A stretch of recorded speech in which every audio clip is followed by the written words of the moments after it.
Estamos em 2021 e Paulo Silas completa 55 anos. E com tanto tempo de existência, é claro que nossa igreja tem história. Eu sou a Aline Miranda e nesse mês de março vou conversar com casais que construíram essa história juntos. E hoje nós temos dois convidados muito especiais. Foi na década de 80 que eles trabalharam com a Liga Juvenil. Depois disso, desenvolveram projetos em outros ministérios da igreja. Atualmente, eles são membros da primeira IPI de Campinas. E aí, você já sabe quem é esse casal? É com muita alegria que recebemos a Elaine e o Daniel.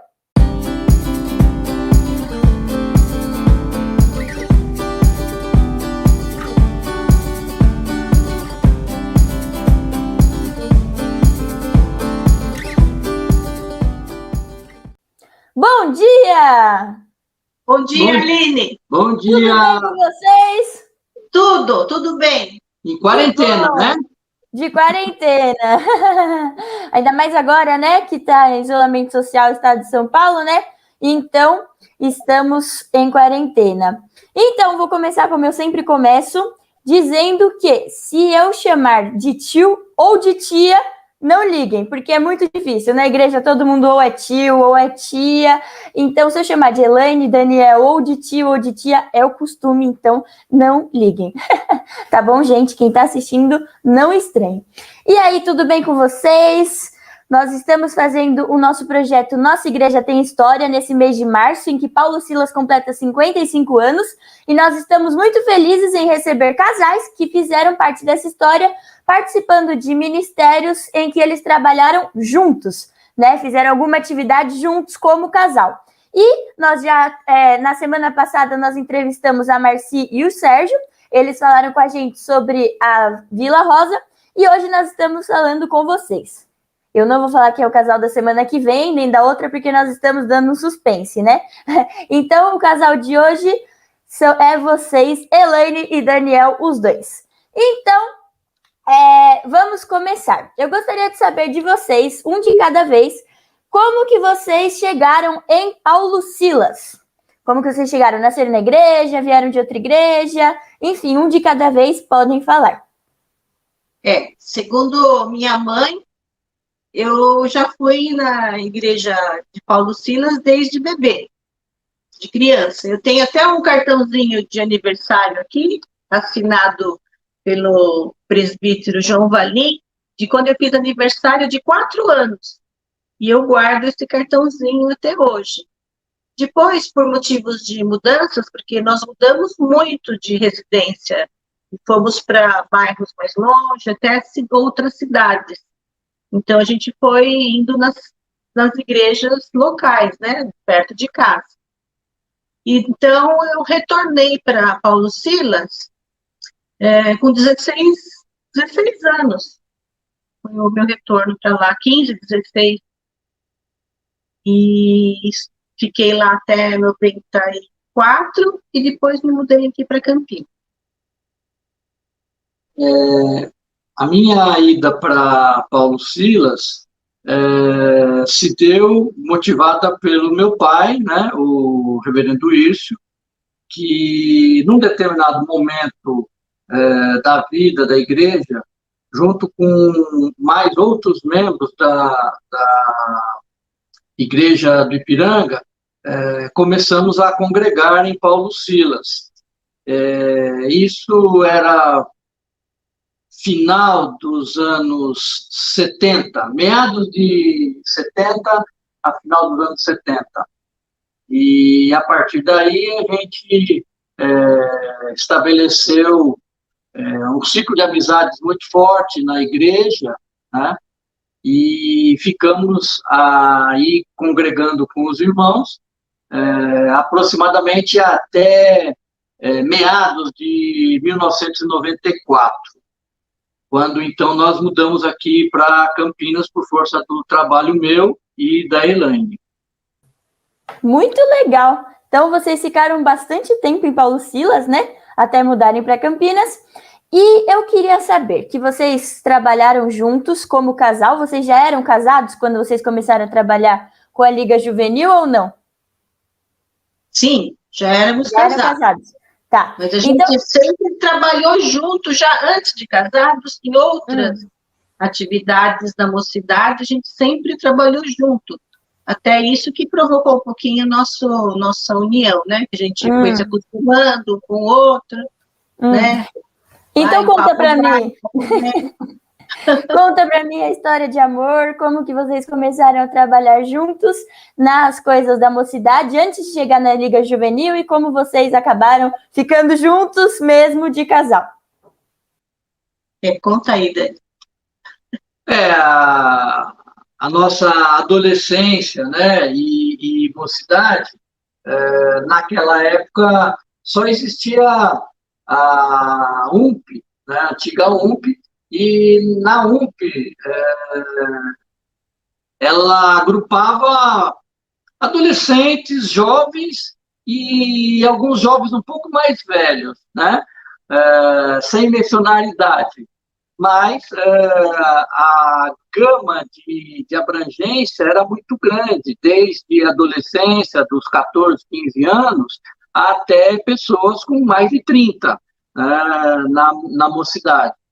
E, num determinado período, a mocidade achou importante ter um jornal, um veículo de circulação, e nós, digamos assim, organizávamos as publicações que eram impressas num mimeógrafo de stencil a tinta muito antigo.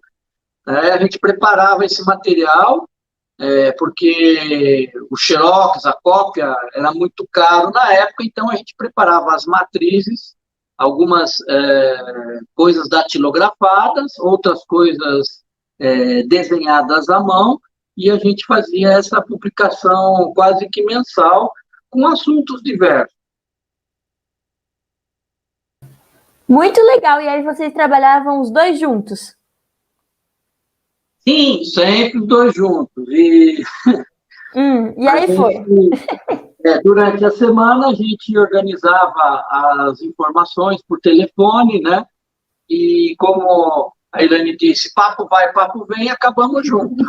Que bom, estão juntos até hoje, ainda bem, né?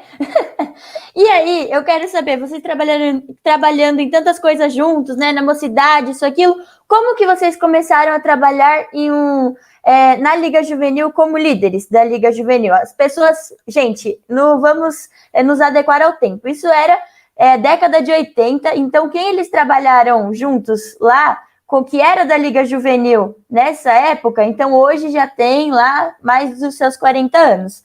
Então, falem pra gente como que era trabalhar com essas pessoas que hoje são adultas, estão trabalhando em outros ministérios, na nossa igreja ou em outras igrejas. Como que vocês começaram esse trabalho com eles? Como vocês sentiram no coração ou como vocês decidiram começar a trabalhar com isso?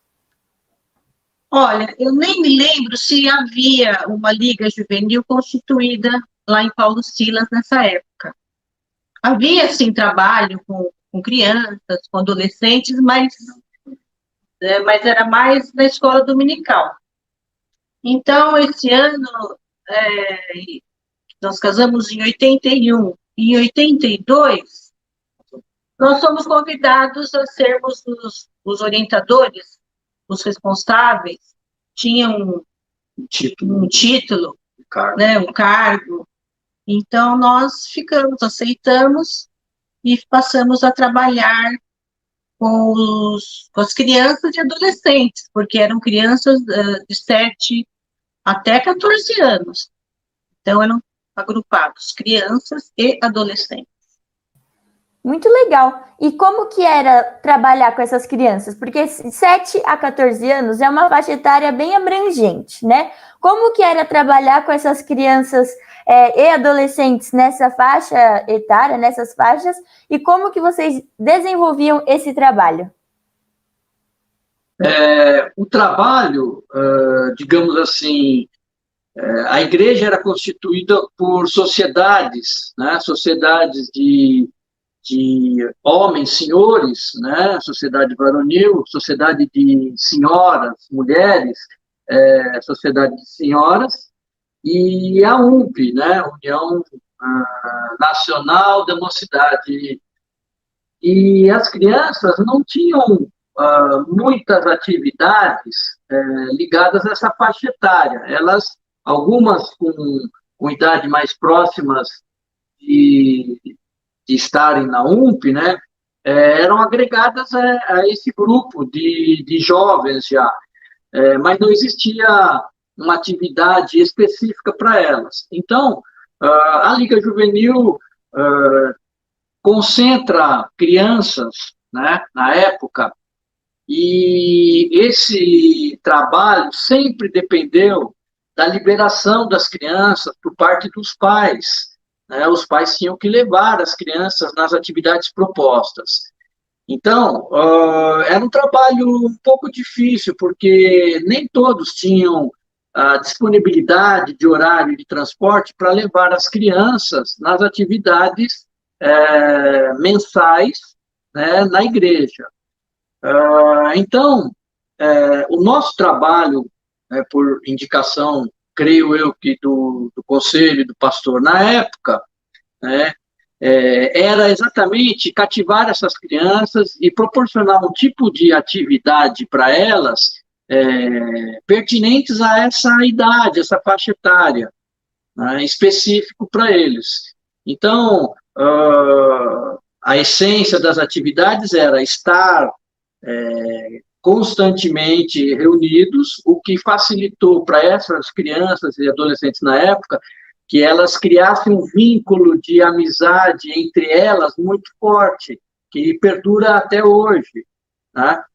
E as atividades que a gente programava eram desenvolvidas, algumas aos sábados, outras no domingo, durante as atividades das outras sociedades que existiam na época e no mesmo momento. Então, por exemplo, às vezes no domingo existia uma reunião mensal da UMP, da Sociedade de Senhoras, da Sociedade de Homens, né? Então, as crianças nesse período ficavam soltas na igreja. Então, nós começamos a utilizar este horário também para que essas crianças tivessem as atividades apropriadas a ela no mesmo momento em que os pais e irmãos mais velhos estavam, cada um em suas sociedades. Então, o desafio maior mesmo seria essa questão da idade, que a Aline colocou. 7 a 14 anos, uma faixa etária bem longe, então os interesses são diferentes, né? Então, a gente não tinha um modelo dessa sociedade, não tinha... A gente tinha um modelo que a gente vivenciou, e não tinha quase nada para nós, né? Tinha como professores, eu sou professora de arte, o Daniel é professor de educação física, então a gente partiu para essa linha de fazer um trabalho mais lúdico com eles, fazer jogos, né, brincadeiras, e nessa hora o adolescente queria ser criança também, né? Não falar, eu já sou jovem, não vou fazer. Todo mundo entrava nas gincanas, nas brincadeiras, nos concursos bíblicos, né? E foi assim. E é aquilo que o Daniel falou sobre a reunião do domingo, uma vez por mês, todas as sociedades se reuniam para definir um programa para o mês, a programação, a gente falava, né? E então a gente começou a fazer igual, né? Vamos fazer a nossa programação. Então fazia reunião também, discutia a programação, marcava os encontros com eles, se tinha alguma data especial, a gente se preparava para essas datas, com músicas, né? Com músicas, com teatro, né? E tudo de uma forma mais lúdica. Muito legal, muito legal. É realmente isso, né? A gente entra no negócio, não sabe como fazer e vai criando as alternativas, né? Vendo como fazer para dar certo, né? E nesse sentido, que a gente falou que vocês falavam com as crianças, com os adolescentes, tem uma pessoa que mandou uma mensagem para vocês, eu vou colocar aqui o vídeo dela falando com vocês, essa pessoa, que estava com vocês nesse departamento da Liga Juvenil quando vocês eram os líderes. ela era criança ou adolescente, eu não sei, mas vamos ver o que ela tem uma mensagem para vocês.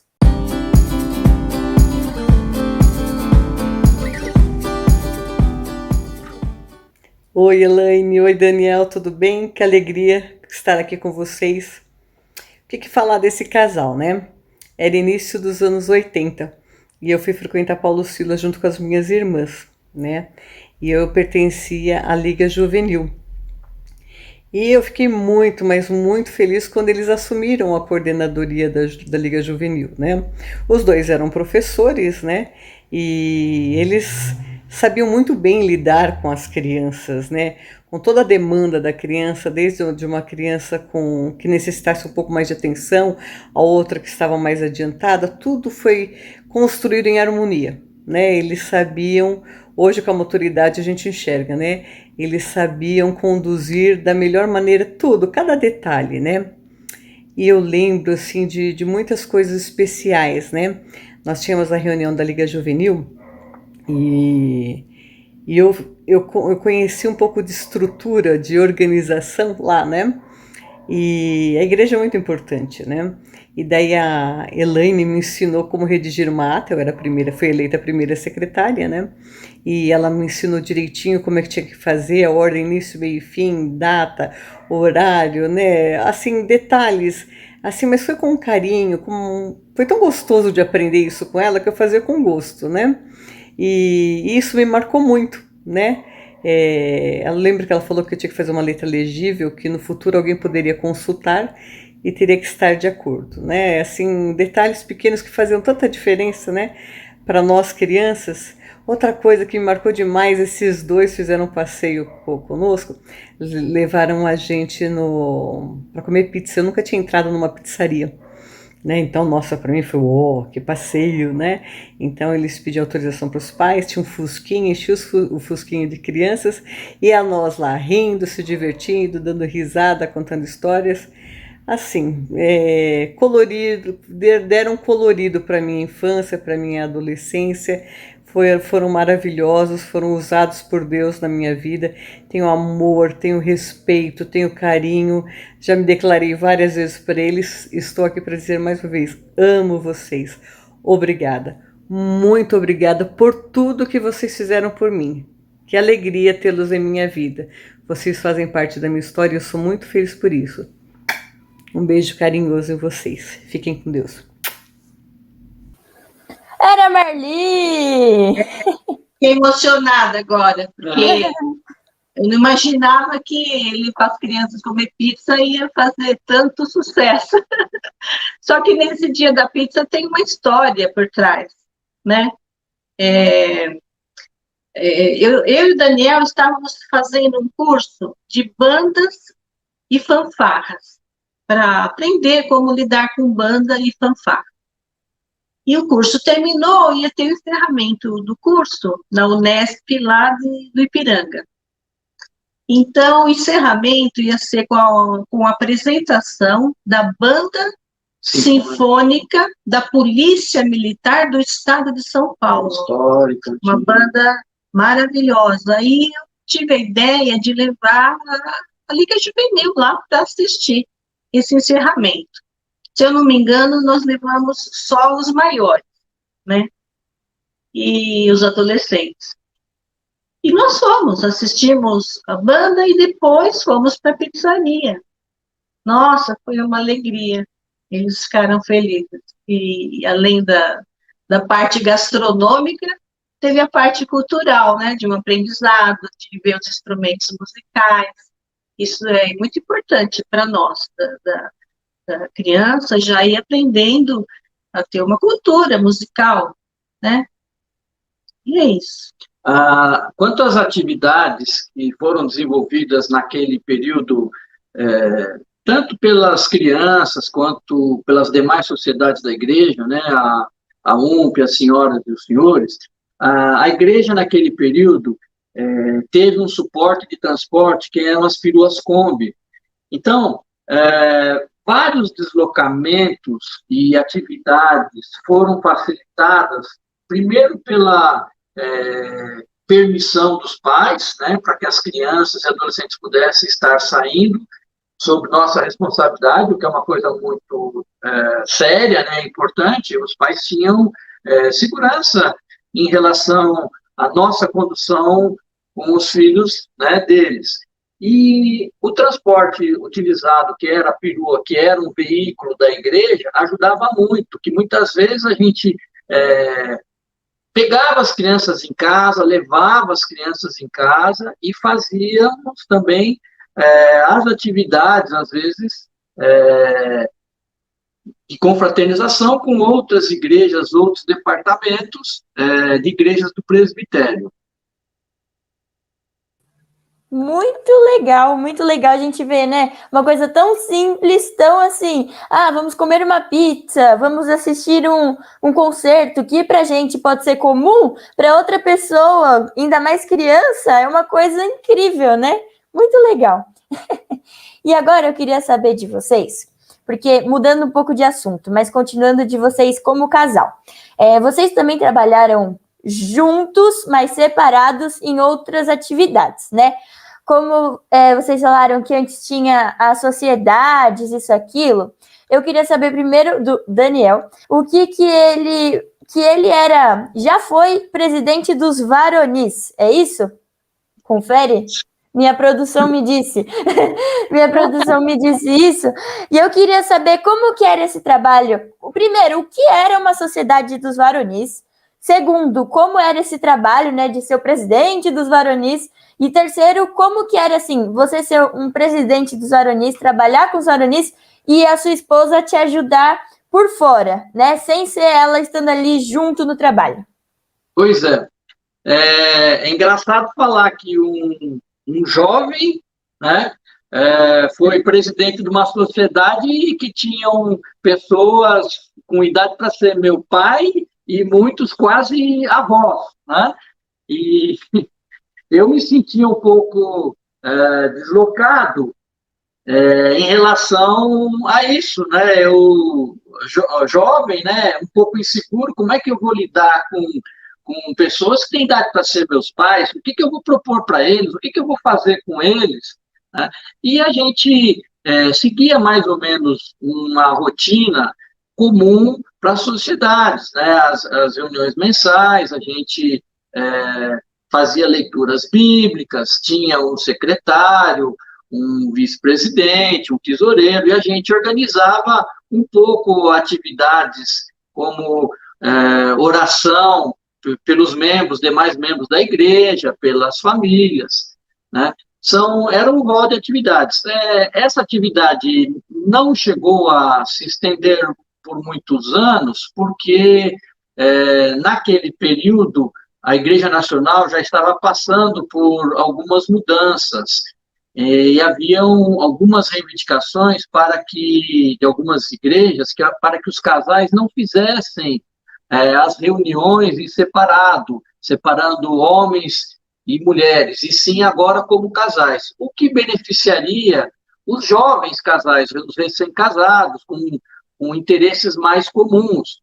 E isso acabou, na minha opinião, distanciando um pouco as pessoas mais de idade, já com um perfil de pais e avós, né? Não tendo tantos interesses comuns para jovens casais, né? E sempre, como a gente, como casal, sempre um dá palpite nas atividades do outro e acaba ajudando, né? E era assim e sempre foi assim na vida da gente. Muito legal. Muito legal a gente saber que existiam coisas que a gente nem imaginava que existiram, né? Então, agora eu vou fazer a mesma pergunta, só que mudando para Elaine. Vamos lá. Você foi regente do coral, certo? Durante um período de tempo. E como que era ser regente do coral, com apoio? Você era regente, a líder do coral? E como que era fazer esse trabalho? A mesma pergunta que eu fiz para ele, tendo ele como apoio, sem ser ele o regente do coral junto com você. Bom, O Daniel gosta de dar palpite bastante, né? Opiniões, sugestões. Então, ele sempre dava sugestões de músicas. E ele não cantava no coro, ele nunca cantou no coro. Mas ele sempre me levava. Então, só o fato dele ir junto comigo, eu não sei o que ele ficava fazendo lá fora do ensaio. Mas aqui em Campinas, eu sei que ele ficava divertindo os filhos dos coristas que iam para o ensaio. Então, às vezes, eu olhava na porta do átrio, passava o Daniel andando pé ante pé, assim, bem suave, e a criançada seguindo ele atrás, né? Atrás dele. Então, ele estava fazendo recreação com as crianças, filhos dos coristas. Não sei se Paulo Silas ele fez isso também, não me recordo. Eu posso falar alguma coisa disso? Não, a gente, naquela época, tinha uma responsabilidade também, mais pessoas, que era organizar e tomar conta do som, preparar o som, que são os microfones, né, para os cultos. Então, várias vezes, em vários momentos, eu utilizei esses espaços, né, individualmente, mas às vezes tinha a companhia de algumas crianças. Eu posso dar um exemplo aqui com a Marília Bin e a Ana Clara Bin, que em alguns momentos eu trazia elas, enquanto a Elaine estava dentro do templo ensaiando, fazendo as passagens das músicas, eu estava também lá no fundo do templo com as meninas, estava dando uma noção para elas de como mexer na mesa de som, nos microfones. Algumas vezes eu ia até a frente levando microfones e cabos e pedia ajuda delas. Isso eu me lembro, né? E eu falava para elas, é importante que vocês saibam disso, porque alguém algum dia mais tarde vai ter que fazer isso daí. Tá? Então, por exemplo, uma forma de atividade nossa em paralelo ao ensaio do coro. Isso é muito legal, né? A melhor coisa é ficar fora do ensaio do coral esperando acabar, né? Porque é lá onde tudo acontece. É ótimo. A gente providenciava também os lanches, né? Depois do coro. Melhor parte ainda. Muito bom, muito bom. E agora eu queria saber de vocês o quão foi importante esses trabalhos, vários trabalhos como casal para vocês, para o crescimento espiritual de vocês. Queria saber o testemunho de vocês em relação a isso, tanto o crescimento espiritual pessoal, como o crescimento da família. A gente, enquanto está realizando o trabalho, a gente não tem muita noção do que a gente está ganhando ou perdendo, mas a gente ganha, sempre ganha. Quando a gente se propõe a trabalhar para o serviço do Senhor, a gente sempre ganha, né? Então, a gente cresce com isso, cresce, faz vínculos com as pessoas, vínculos com as crianças, que agora são adultos, e com os pais das crianças, né? Quando a gente fazia as atividades, vários adultos se envolviam para ajudar nas festas de Natal, nos jantares que a gente fazia, até jantar à luz de vela, né, na própria igreja. Então, você vai criando um vínculo com as pessoas e vai aumentando o seu amor por elas, né, e esse vínculo fica para sempre. A gente até mudou de igreja, né, mas o meu vínculo aí em Paulo Silas vai ser para sempre. A própria formação espiritual nossa, né, com aquela obrigação e responsabilidade como líder de um grupo de crianças e adolescentes, nós éramos, em parte, né, também responsáveis para a instrução dentro da palavra de Deus. A gente sabe que a escola dominical tem um papel muito importante na formação das crianças e dos adolescentes, né? como as mensagens também do culto também são importantes. Mas, como sociedade, nós sempre tivemos essa responsabilidade. E isso serviu para que a gente se edificasse também dentro da palavra de Deus e crescesse também. Ainda falando do depoimento da Marlene, fico feliz que eles aprenderam algumas coisas, né? Eu tinha essa noção que eles aprenderam. E até uma vez eu fiz uma reunião na nossa casa, né? Fiz uma reunião na nossa casa e a gente costumava fazer uma devocional no início das nossas reuniões. E sempre era a gente que fazia. Então eu resolvi que eu ia começar a dar essa responsabilidade para eles, né? Então o primeiro que estreou nessa responsabilidade foi o Rodney, né? Eu acho que ele já tinha 14 anos, se eu não me engano, 13, 14, e foi na minha casa que eu levei as crianças, os adolescentes, fizemos um lanche, e o Rodney ficou nervoso, né, mas ele não desistiu. Ele fez a leitura, fez a devocional com as crianças, e foi um ganho para nós, né, muito bom. Muito legal.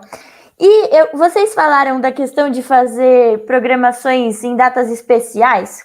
Eu quero saber qual que é a diferença em realizar um trabalho todo domingo para as crianças e adolescentes, isso, aquilo, na hora que elas estão ensaiando, com as atividades para elas, lúdicas, isso, aquilo, e qual é a diferença disso para preparar uma atividade que vai ser realizada em uma data específica, por exemplo, Natal, Páscoa. Qual é a diferença da preparação, da organização, dessas coisas?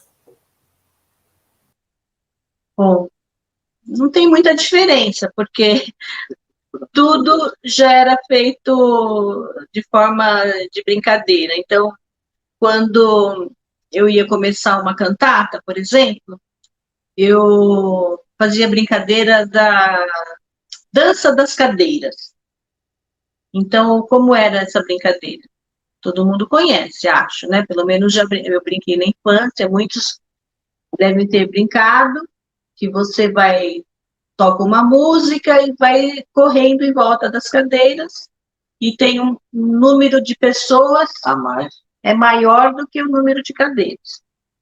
E quando a música para, você tem que sentar, e quem não sentar vai saindo fora da brincadeira. Junto com uma cadeira. E sai uma cadeira, e continua a brincadeira. Então, eu tocava a música que eu ia ensaiar com eles para o Natal, por exemplo. Eu já ia tocando e eles já iam memorizando a música, e quando começava mesmo os ensaios mais sérios, né, porque a gente é meio perfeccionista, quer que tudo saia em ordem. Então, eles já estavam com a música já projetada neles, e decoravam com muita facilidade. Então, não é difícil trabalhar com as crianças, elas decoram tudo muito fácil, se dispõem a fazer as coisas. Tivemos alguns conflitos que eu considero natural, e até é engraçado que a gente não tinha muito dinheiro para fazer roupas, né, para as peças, então a gente improvisava bastante, muito improviso. E muita coisa a gente ganhava. Então, uma vez eu ganhei, nem lembro quem que me deu, uma fantasia de jumentinho, né? Era um tecido cinza com as orelhinhas pretas, mas era pequena essa fantasia. Então, tinha que ser uma criança pequena para usar aquilo. Só tinha uma que era tão magrinha que cabia dentro dessa fantasia, mas ela não queria, ela queria ser anjo, mas só ela que cabia. Eu não vou falar quem é, mas se ela ouvir essa entrevista, ela vai saber.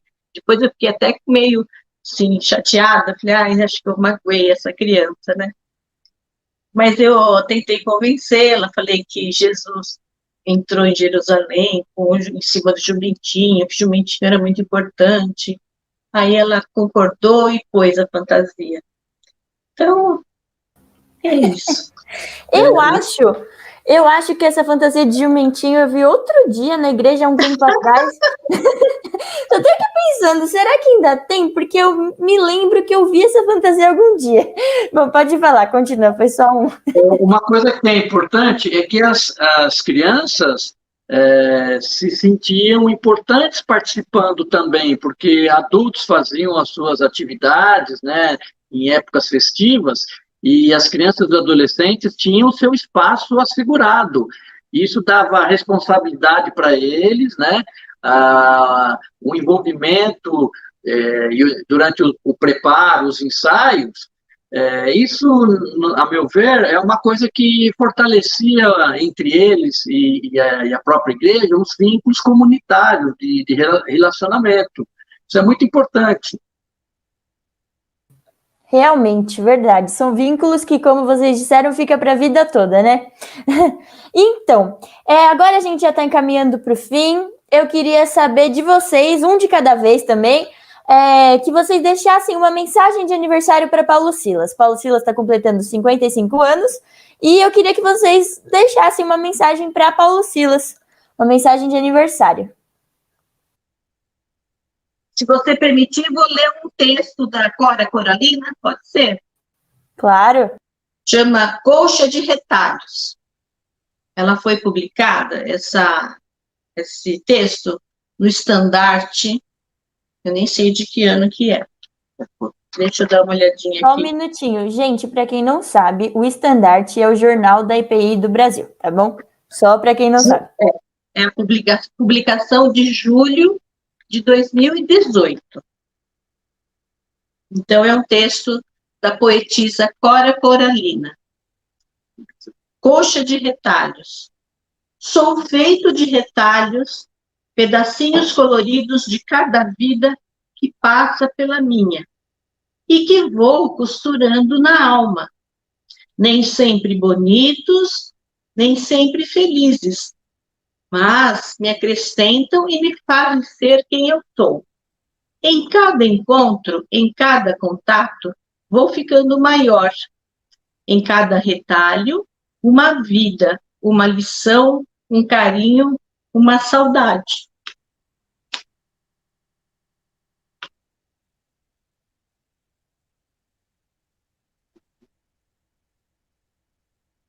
Uma saudade.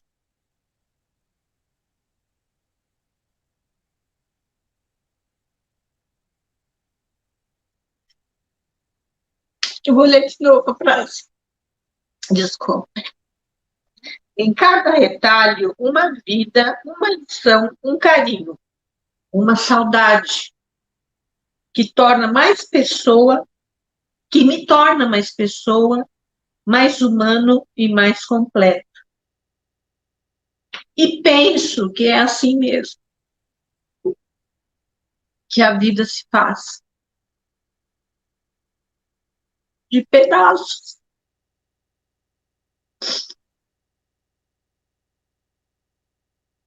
De pedaços de outras gentes que vão se tornando parte da gente também. E a melhor parte é que nunca estaremos prontos, finalizados. Haverá sempre um retalho novo para adicionar a alma. Portanto, eu ando muito chorando, né?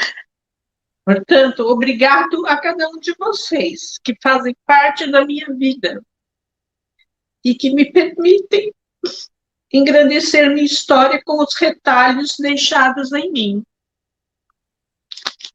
Que eu também possa deixar pedacinhos de mim pelos caminhos e que eles também possam ser parte das suas histórias. E que assim, de retalho em retalho, possamos nos tornar um dia um imenso bordado de nós. Como membros do corpo de Cristo, Jesus Cristo é o que nos une nessa colcha de retalhos, né? Ele costura e nos une. Então, fica a nossa mensagem, esse texto. Um beijo para todos. Muito lindo, maravilhoso. Gostei muito do poema. Depois me passa para eu salvar nos meus arquivos. Então, gente, muito obrigada. Nós agradecemos muito a participação de vocês na nossa Igreja Tem História, nossa série especial de entrevistas com casais que fizeram parte dessa história juntos. Muito obrigada, Elaine e Daniel. Muito obrigada pela disposição de vocês. Nós gostamos muito. Paulo Silas também ama muito vocês. E muito obrigada. Obrigada pela entrevista. Até a próxima. Tchau! Tchau.